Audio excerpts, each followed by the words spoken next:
两辆毫无质感的手工跑车，在销售的一番吹嘘下，竟然卖出了29万美刀的天价。车厂为了迎接那位重要的客户，赶紧将那2辆车推了出来，并且擦得干干净净。马克激动地给他介绍车子的改进，外部形状一目了然，没有什么可多说的，主要是内部的设计。客户坐上去体验了一下，那辆跑车给他的感觉还不错。接下来他又启动了摩托，声音也很震撼。双方相互了解之后，肖恩给出了自己的预期价格，没想到直接干到了31万美刀，这可让客户吃了一惊。他们的预算是24万，其实这个价格差不多达到了马克的要求。不过肖恩可不罢休，经过双方的讨价还价，最终2辆车子以28万5千美刀成交，这是我没想到的价格。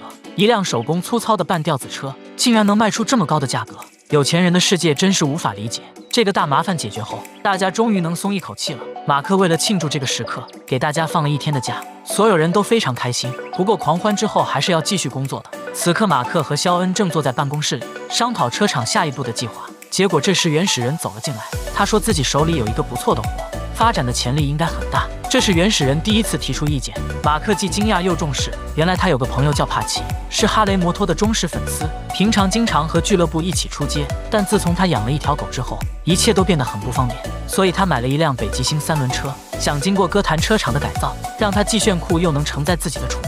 不过他的预算不多，只有1万5美刀。肖恩觉得这笔生意并不划算，因为利润不高。不过马克不这么想，现在车厂已经度过了难关，完全可以接一些小活放松一下。看来马克是有些松懈了，他的想法是把那辆巴哈虫改装好，然后结合着这辆北极星，最后虽然赚的不多，但是不用那么累。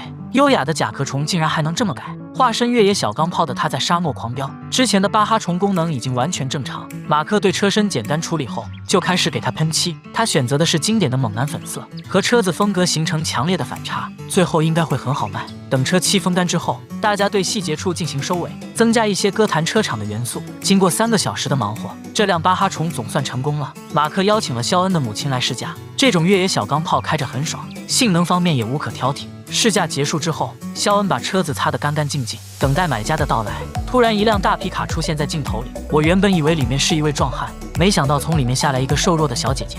马克给她介绍了甲壳虫的改进，着重突出了性能方面的提升。小姐姐坐进去发动了车子，声浪也让人震撼。接下来就到了谈价格的时候，肖恩出价3万5美刀，没想到小姐姐这么爽快，直接就答应了肖恩的开价，这也是在歌坛车厂的交易历史中最爽快的买价。现在巴哈虫的订单已经结束，原始人就将北极星开到了车厂。关注我的老粉应该都知道，大鲨鱼奥尼尔也有一辆同款，当时杨哥将车子进行了全方位的扩充。那么这次歌坛车厂会交出什么作品呢？原始人的想法是这样的，先把车身的塑料板都拆掉，然后将科迈罗的散热器罩、翼子板等装到北极星上，接着给后面换一套更大的轮胎，最后让马克上一层华丽的漆，这辆车就算完成了。大家先进行初步订单处理。这边肖恩又把马克叫到了办公室。自从上次的概念车卖出去后，他大肆宣传这个消息，终于有位大客户联系了他。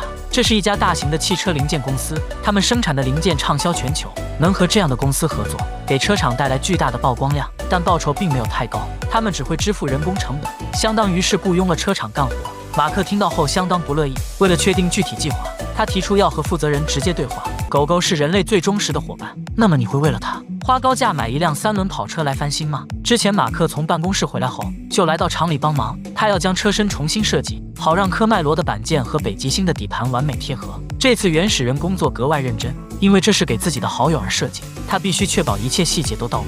现在这辆车已经接近尾声，肖恩又把马克叫到了办公室，他拨通了大客户的电话，结果没想到迎来了这么大的惊喜。客户保证改装全程由车厂负责，他们不会有任何的干涉，而且零件全部由他们提供。这些条件非常符合马克的想法，因为之前车厂对接的高端客户大部分都很矫情，对马克的创意指手画脚，这次终于能让他自由发挥。客户提出想改装一辆1965年的庞蒂亚克 GTO 跑车，这是一辆非常经典的肌肉车。等车厂改装完成后，他们会送去车展进行展示，届时国内最顶尖的车厂都会出现在那个展会。这次的合作要是能顺利进行，那么车厂就会上升一个档次，获得更大的曝光量，吸引到更多的高端客户。马克对这次的合作非常期待。处理好这件事后，他找了一个巨大的轮胎，要把它换到北极星的后面。这可是一个30英寸的巨轮。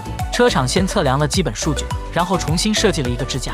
现在车子已经差不多改装完成，马克将其送到车间喷漆。他采用的是经典的肌肉车涂装，橙白的配色看起来很舒服。等彻底风干之后，员工们对细节进行修缮，确保最后的质感。经过2个小时的忙活，这辆车总算完成了。原始人把朋友约到了车场，在大家的注视下，他激动地掀开了幕布。帕奇对这辆车非常的满意，他开着这辆车上路测试。由于车厂增加了1个档位，所以在速度方面可以说是风驰电掣。这笔订单也算是成功完成了。接着，肖恩又带着马克找到了一辆庞蒂亚克 GTO， 不过马克对车子状况并不满意，2人只能遗憾而归。可就在回去的路上，马克竟然有了新的发现。